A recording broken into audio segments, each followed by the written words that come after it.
The internet froze last night. Phones stopped scrolling. Group chats went silent.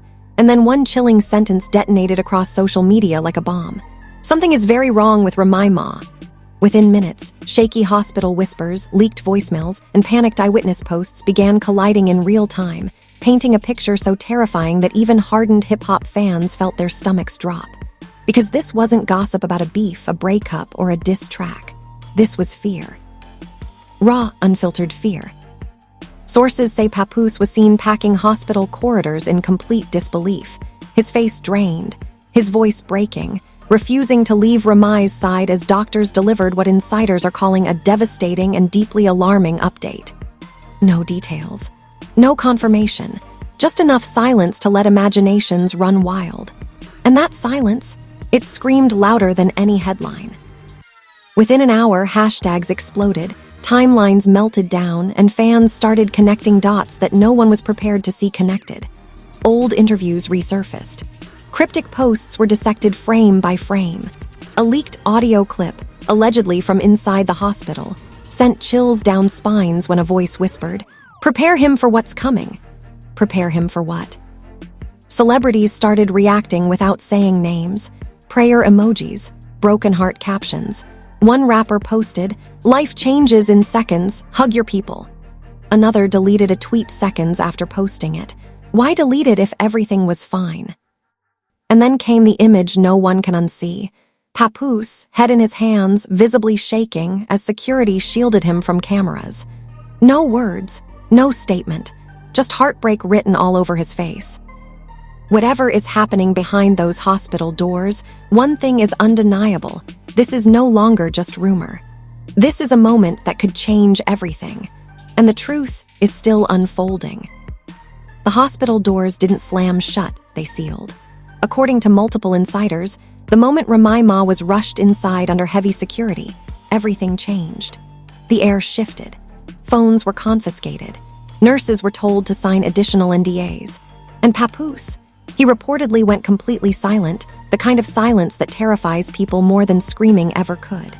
One eyewitness described it as a man watching his entire world slip through his fingers in real time.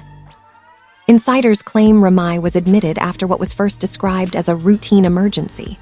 But within minutes, doctors were calling in specialists from multiple departments: neurology, cardiology, critical care. The escalation was so fast that hospital staff allegedly whispered, "This isn't good," before realizing they were being watched. One nurse, now reportedly reassigned, was overheard saying Remy's vitals were unstable in a way we don't usually see. That single sentence was enough to send panic through everyone in the room. Papoose, sources say, refused to sit. He paced. He prayed. He snapped at anyone who tried to speak in vague reassurances. When a doctor finally pulled him aside, the conversation happened behind a frosted glass wall, but witnesses swear they saw Papoose's knees buckle. He didn't fall. He caught himself, gripping the wall like it was the only thing keeping him upright. One insider claims the doctor said words no spouse ever wants to hear. "We're running out of options." Almost immediately, family tension erupted. Remy's relatives reportedly clashed with Papoose over who should be allowed in the room. Old grudges resurfaced. Accusations flew. Someone allegedly yelled, "You don't get to make this decision alone," prompting security to intervene.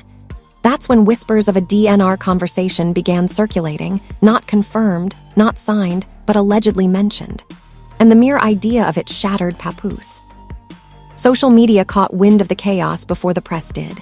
A blurry photo surfaced showing Papoose sitting on the hospital floor, head buried in his arms.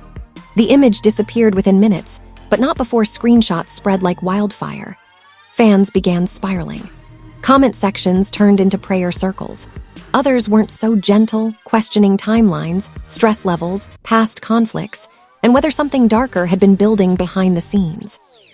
Then came the leaks.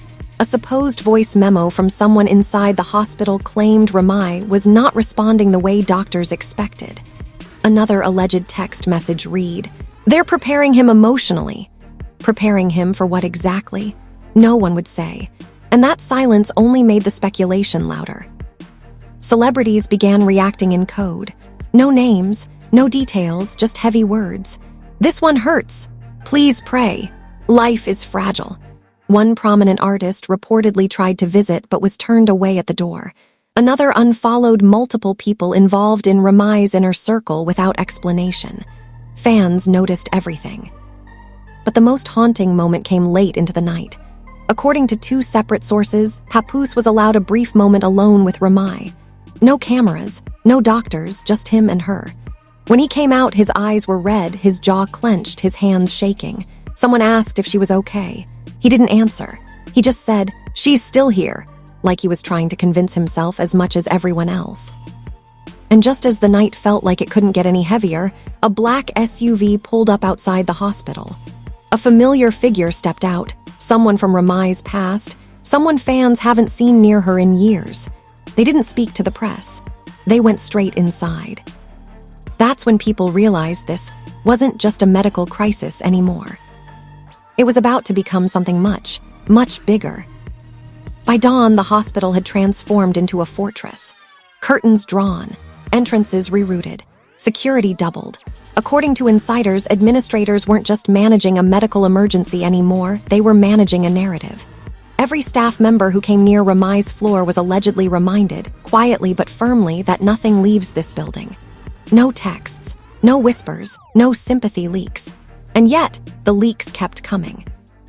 A source claiming to be close to the medical team sent a message that detonated online within minutes. They're not talking recovery anymore, they're talking time. That single word sent fans into absolute meltdown. Twitter spaces exploded. Prayer chains went live. Others began digging, pulling old interviews, resurfacing moments where Remy hinted at exhaustion, stress, and being tired of fighting. Suddenly, everything looked like foreshadowing. Inside the ICU, tension wasn't just emotional, it was political. Insiders alleged doctors were divided. One camp wanted to continue aggressive intervention. Another believed her body was no longer responding in a way that made those measures humane. The words "quality of life" allegedly entered the conversation, and that's when Papoose lost it. A nurse later told a blogger, "I've never seen someone argue with so much grief and clarity at the same time." He wasn't yelling. He was pleading, demanding explanations, demanding time, demanding miracles. Then came the confrontation that shook everyone. A family member, identity still being debated online, reportedly accused Papoose of ignoring the signs and pushing her too hard. The accusation cut deep. Witnesses say Papoose snapped back, listing years of loyalty, sacrifice, and standing by Remy when the world turned its back. The argument got so heated that doctors paused rounds. Security hovered. And Remy, unconscious, lay at the center of a storm she couldn't speak into. Outside, the celebrity reaction turned strange. Not louder, quieter. People stopped posting. A-list friends who usually rushed to Instagram stayed silent. That silence became its own message. One insider claimed a group chat among industry heavyweights went dark after someone typed, "This might not end the way we want." Screenshots of that alleged message circulated for hours before being wiped. Then, just when the narrative felt set, a new wrinkle emerged.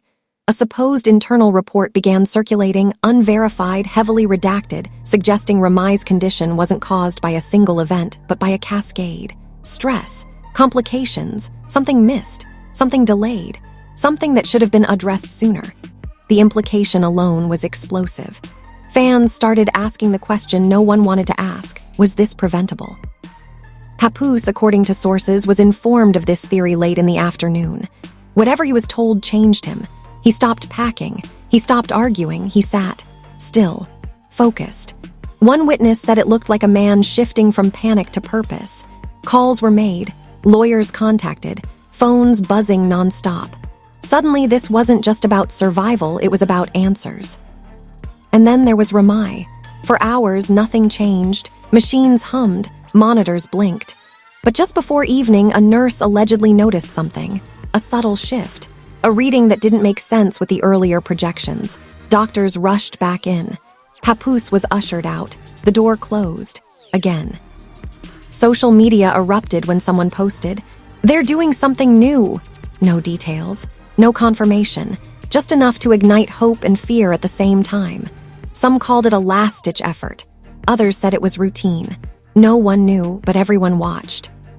Minutes stretched into an hour. Then 2. When the door finally opened, a doctor stepped out, not smiling, not grim, just unreadable. Papoose stood up so fast his chair hit the floor. He asked one question. No one knows what it was. What they do know is this. He covered his face with both hands, inhaled sharply, and whispered, "Okay." Not yes. Not no. Just okay. And that single word has the entire internet holding its breath, because whatever came next was about to change everything. The night didn't end when the doctor walked away. That's when everything truly fractured. Inside the ICU, machines were adjusted, monitors recalibrated, and a protocol so rare most nurses had never seen it was quietly activated. No announcements, no press updates, just movement, purposeful, urgent. According to a source who claims they were on that floor, one doctor muttered, "This is the last window." That sentence alone lit social media on fire when it leaked minutes later. Papoose was escorted to a small consultation room, the kind with no windows and bad lighting, the kind where futures are rewritten. He didn't sit at first. He paced. Then he leaned against the wall like his body finally realized how tired it was. When the medical team joined him, they didn't sugarcoat. They didn't dramatize. They spoke softly, and that was somehow worse. Insiders say the words unlikely, non-responsive, and irreversible damage were used. Not shouted, not emphasized, just laid out like facts no one wanted to own. One person in the room said Papoose stared at the table for a long time before asking, "So what are you telling me to do?" No one answered immediately. Outside that room, the family imploded. Accusations resurfaced. Old resentments bubbled up. Someone allegedly blamed stress. Someone else blamed the industry. Another voice cut through the noise, saying, "This isn't the time." But it was too late. Years of tension cracked open in the worst possible place. Hospital security was called again, this time not for fans, but for family. Meanwhile, a new leak detonated online. A voice note, unverified, grainy, but chilling, allegedly captured a conversation between two unidentified individuals discussing Remy's condition days before the emergency. The audio was short, distorted, but one line stood out and spread like wildfire. "She's been pushing past what her body can handle." Was it a warning, a confession, or just internet manipulation? No one knew, but it shifted the conversation instantly. Fans stopped asking if she would survive and started asking why no one intervened sooner. Celebrities who had been silent suddenly spoke, carefully. One posted a black screen with a broken heart emoji and no caption. Another simply wrote, "This industry eats its own." A third deleted their post minutes after uploading it. The deletions were louder than the words. Back in the ICU, Remy remained still. But then, and this is the moment everyone is still arguing about, a nurse reportedly noticed a response. Not movement, not consciousness. A neurological flicker so small it could be dismissed as equipment error. Or not. Doctors rushed in again. This time, they didn't ask Papoose to leave. They asked him to stand closer. He held her hand, again. Witnesses say he spoke to her differently this time. Not begging, not pleading, just talking, about memories, about jokes only they shared, about promises. And then he said something that no one in the room expected. "If you're tired, I understand, but if you're fighting, I'm right here." That broke people. Hours passed, no updates, phones buzzing nonstop, reporters refreshing feeds, fans praying, arguing, crying in real time. Then, just before midnight, a single message appeared on a private account believed to be connected to someone close to the situation. It said only this: "They're reassessing." 2 words, infinite interpretations. Doctors regrouped.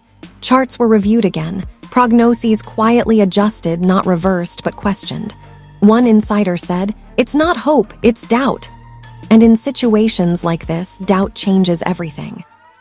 Papoose was later seen walking the hallway alone, eyes red, jaw tight, phone pressed to his ear. He didn't speak to cameras. He didn't acknowledge anyone. But when a nurse passed him and whispered something, he stopped, turned around, and nodded. That nod is now being analyzed frame by frame online. Was it confirmation, permission, preparation? No official statement has been released. No press conference scheduled. No denial issued. Just silence. Heavy. Intentional. The kind that suggests decisions are being made behind closed doors that the public isn't ready for yet. And here's the most unsettling part.